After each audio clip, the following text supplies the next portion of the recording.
Hey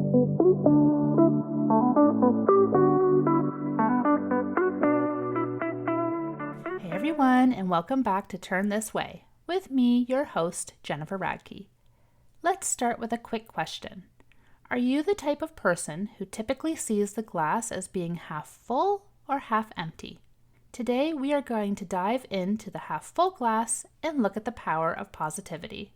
Now, I'm not talking about fake, forced optimism that ignores real challenges, or the type of positivity that has you seeing the world through rose-colored glasses. I'm talking about the kind of mindset that keeps you moving forward, even when things get tough. Because here's the truth. Your attitude can make or break your success. When I first started my journey into self-discovery, I took an online course offered by Yale University called The Science of Well-Being. With over 39,000 reviews and a rating of 4.9 out of 5, I'm obviously not the only one who found the course uplifting. It was the start of my journey towards studying positive psychology in more depth, and where the seed of becoming a life coach was planted. If you have set aside time for personal growth, I can't recommend the course enough. I had always been a fairly optimistic person, but understanding the science behind positivity opened my eyes as to just how significantly a positive mindset can alter your life. I want to kick things off with a quick interactive challenge. Ready? Think of one difficult situation you've faced recently. Maybe a business setback, a personal challenge, or even just a stressful moment. Got it? Hold on to that thought because we're going to revisit it later with a new perspective. Let's jump in. So why does positivity matter? Like I mentioned before, science actually backs this up. Studies show that when you focus on positive thoughts, your brain releases dopamine and serotonin, your natural feel-good chemicals. These help improve problem-solving skills, creativity, and resilience. Think about it. When you're feeling positive, don't you naturally feel more energized, more capable? That's because your brain is wired to perform better in a positive state. Harvard research has even found that optimistic people are more likely to be successful in business, relationships, and personal health. Why? Because they're more likely to persist when things get tough instead of giving up. There has been a significant amount of research done in how positivity and optimism can reduce the risk of certain health conditions and improve your overall sense of well-being. If anyone wants to explore deeper into the topic, I recommend looking up the work of Dr. Martin E. P. Seligman, the director of the Penn State University Positive Psychology Center. Let's take a look at how possessing a positive mindset can influence your business and personal life. Let's bring this into the business world first. Have you ever noticed that the most successful entrepreneurs have an incredible ability to stay positive, even in the face of setbacks? Take Walt Disney. I know I've mentioned him in an earlier podcast episode. We are big Disney fans here in the Radkey home. Before building his empire, Walt was fired from a job for lacking creativity. Instead of letting that rejection define him, he focused on his vision and kept moving forward. If he had had a negative mindset, that rejection would have delayed or even completely stopped his journey into animation. Positivity fuels innovation. When you believe there's a solution, you find one. When you believe in yourself, you take action. And when you bring positive energy into a room, people want to work with you. When you have a positive mindset and you truly believe that success is achievable for you, you will adapt to roadblocks, think outside the box, and attract people to you who will help you along your journey towards success. Here's a quick exercise. If you own a business or lead a team, think about how you show up. What's the energy you bring into meetings, emails, or conversations? Would people describe you as uplifting or draining? Most of the time, we aren't consciously aware of our energy, but you better believe that others are. That awareness can be a game changer.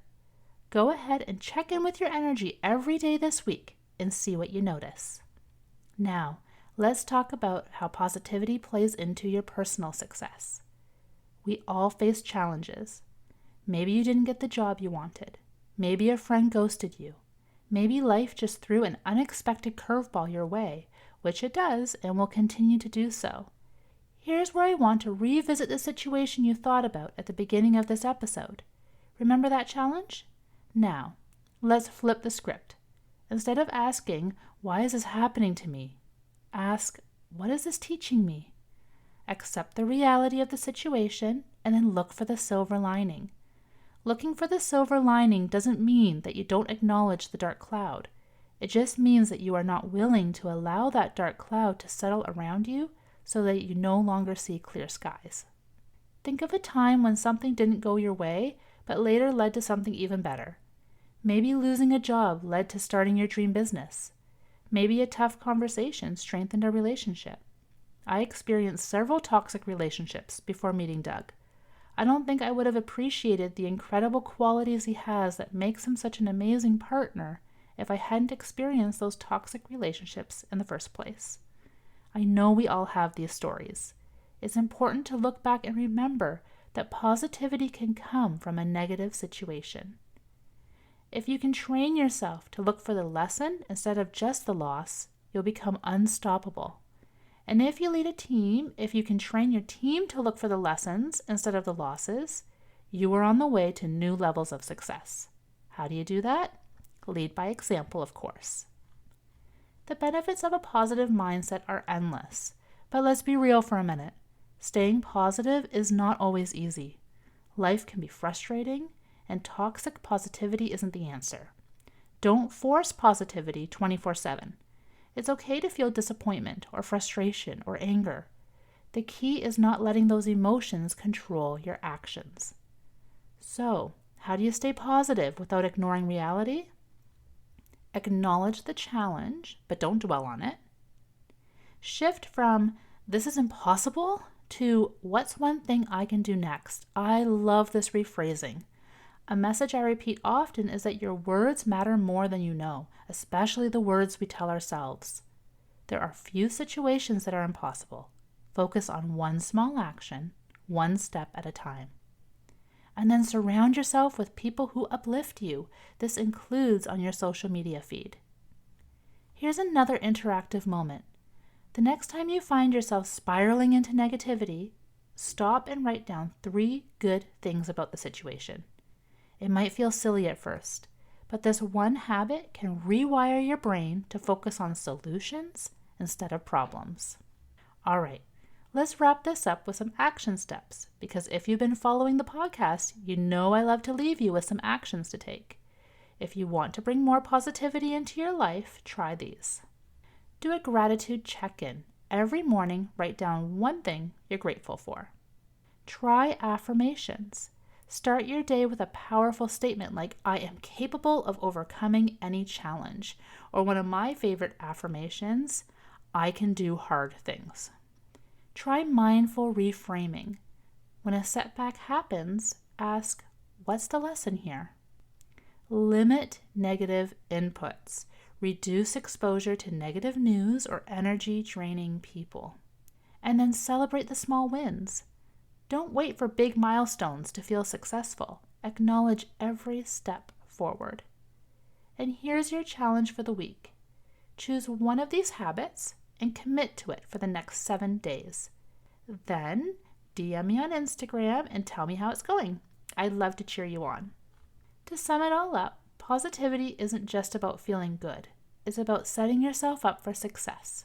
It's about building resilience, staying solution-focused, and creating a life and business that truly thrive. So which one of today's strategies are you going to try? Screenshot this episode, share it on social media, and tag me. I'd love to see your takeaways. And don't forget to subscribe, because next week we're talking about the top 10 essential questions to ask yourself when faced with major life decisions. You won't want to miss it. Until next time, keep turning toward growth, and I'll see you in the next episode.